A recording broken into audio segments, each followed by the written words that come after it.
The story, we cross to our reporter Nosipho Mncube, who's standing by for us in Brits. Nosipho, very interesting turn of events. So when we spoke to you earlier, we thought it was just going to automatically happen, and now suddenly this glitch has happened.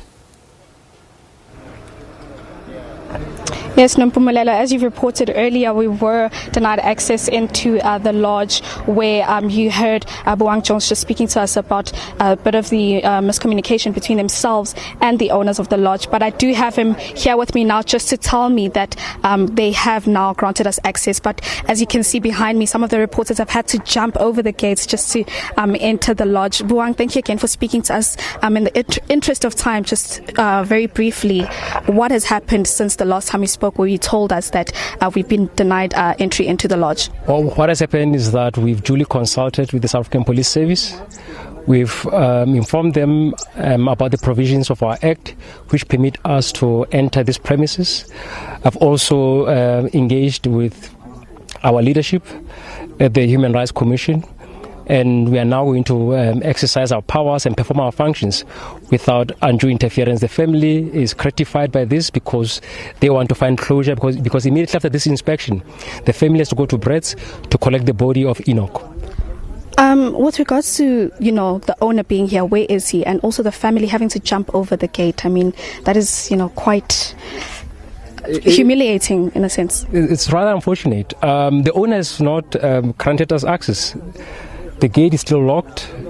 We are told by Marilis, who's supposedly the manager here, that the owner is consulting with his lawyers. And we've asked the SAPS to consider issuing a warrant of arrest because they have obstructed and interfered with our lawful investigations as a Chapter 9 body. And the conduct of the owner amounts to a criminal offense when you have a proper reading of our Act. Please speak to me again about the importance of the family being here and coming here to observe this inspection that you have just mentioned to me about. It is very important for the family to perform whatever traditional rituals they need to perform, or to pray at the scene where the body was found. Some family members are based in the Democratic Republic of Congo, so they would like to get pictures.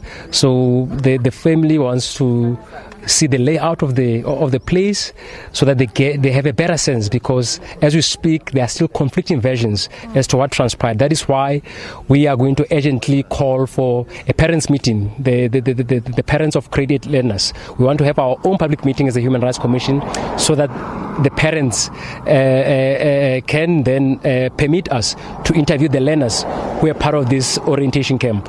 You say the family will be collecting the body shortly after this. Is the post-mortem done? Do you have any indication as to when the memorial will be taking place? Well, the family will make announcements. We are in touch with the department.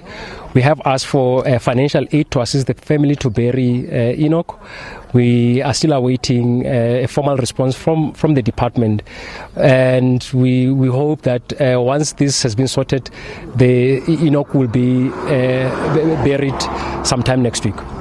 Thank you very much. That's Buang Jones just giving us an update as to what is currently happening. As he's already mentioned, that we have been granted access into the lodge by the HRC as well as SAPS.